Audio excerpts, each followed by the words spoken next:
I think with blogs it's a little bit different because of Google. Because people are out there searching for information, and Google's not choosing pages based on your own personal biases, even though I'm sure that they could if they wanted to.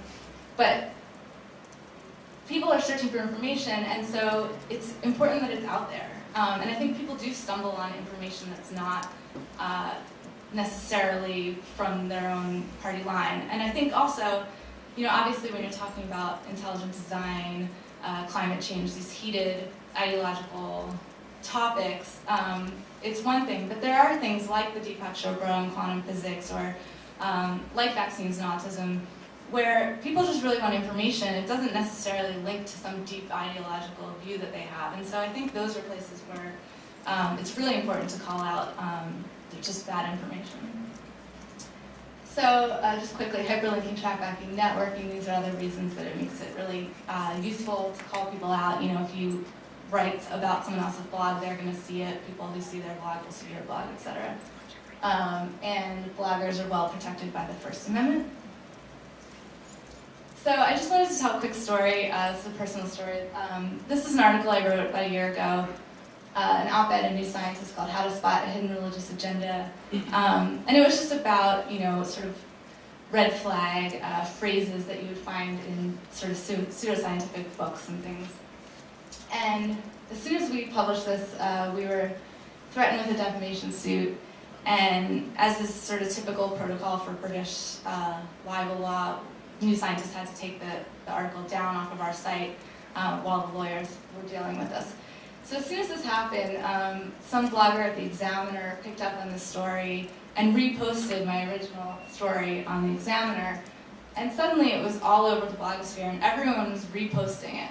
And this was really cool, and the reason that they could do this was because of something called Section 230 of the Communications Decency Act, which basically says, like in normal print, if you repeat a libel, it's still a libel. So someone couldn't republish my original story without just being under the same threat.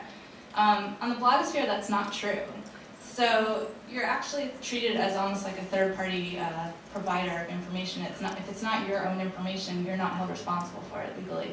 I'm sure there's some exceptions to that, but in general, repeating a libel is not a libel. And so they were able to put my story all over the place, and it was basically available everywhere except for New Scientist.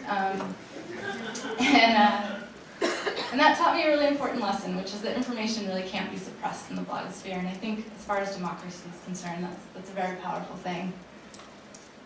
So just want to leave you with one other thought.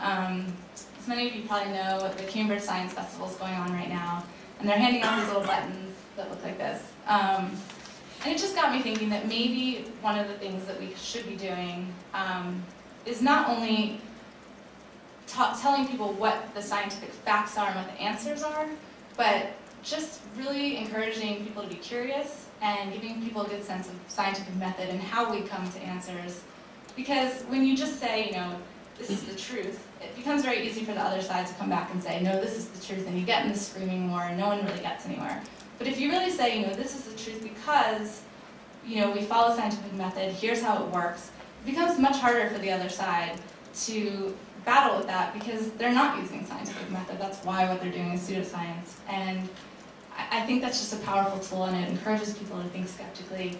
And in normal journalism, we don't really have the space to do that. We just have to say, here's what the latest results are, and we don't really have a chance to explain to people how these things are done and how scientific method works. But on blogs, we can do that, and so I think it's our responsibility to do that as well.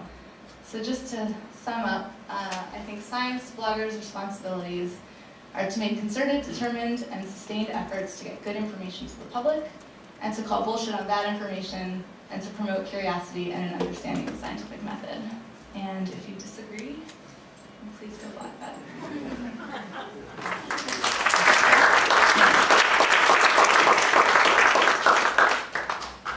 So our next speaker, Kimberley Isbell, is a fellow at the Berkman Center for Internet and Society and a staff attorney with the Citizen Media Law Project. She received her JD from Harvard Law School in 2000. Prior to joining the Berkman Center, she was an associate at law firms in Washington, D.C. and Richmond, Virginia, working where she specialized in many aspects of domestic and international intellectual property and technology counseling, prosecution and litigation, with a litany of areas of specialization that is too long to list here. So, okay, I am actually going to talk from here. I'm going to start by spelling out something that should probably be obvious from my bio, but in case you didn't catch this, I'm not a scientist. I have no science background. I don't write about science. In fact, at best, I would call myself a decently educated layperson. I say decently educated because I wouldn't even call myself well educated in the area of science.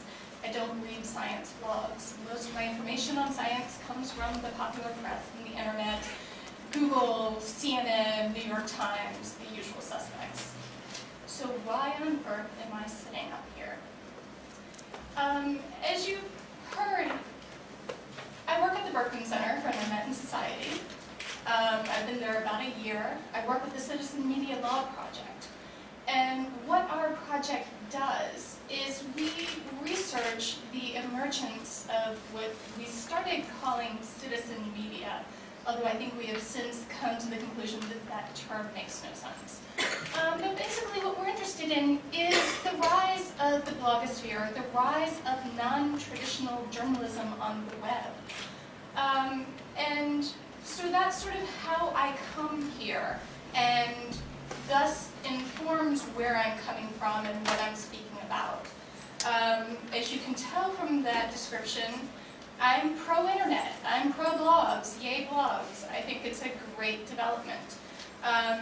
And I'm going to start with a bit of a non sequitur for this panel, but hopefully once I get to the end you'll understand why I'm starting there. But I got the conference description and the write-up, and immediately I see the title, Unruly Democracy, Science Blogs in the Public Sphere, and I read the description that states, as a fact, the consequence of this unruliness have been especially severe for scientific communication, which depends on high standards of truth-telling and stability for its progress. And I've sat here all day, minus the first panel, I'm sorry I got up late, listening to people talking about both the pros but also the cons of science blogging, and the problem with the vitriol and the comments, and it allows people to find pseudoscience. And I want to challenge that a little bit. By definition, that implies that there was some pre-internet utopia where people's scientific discourse was somehow at a higher level and didn't involve this vitriol and didn't involve pseudoscience being distributed among the masses. And I want to argue that that was never the case. It didn't exist. All the internet has done is made more visible what already was there. I sort of view scientific discourse as sort of occurring at 4 levels. The top level is the academic level of discourse. Scientists talking to other scientists, either in peer-reviewed journals or at academic conferences. Now, this level of discourse is great for the advancement of science. Not so great for the average layperson like me to understand what science is doing and how science can inform public policy. The next level down is what we call sort of the popular science press. You know, these are wonderful organizations like the New Scientist, like Nature, who have on staff people who either have a scientific background or who have had enough exposure to it that they have developed competency and literacy in the science arena and try to translate that for the masses. Great, wonderful work, but let's face it, the number of people who read this are fairly small. It's the people who are already really interested and engaged with science. Again, showing my ignorance, I rarely read the popular science press, not because I'm not interested, but because there are so many areas of information that are competing for my attention that it goes to the bottom of the list.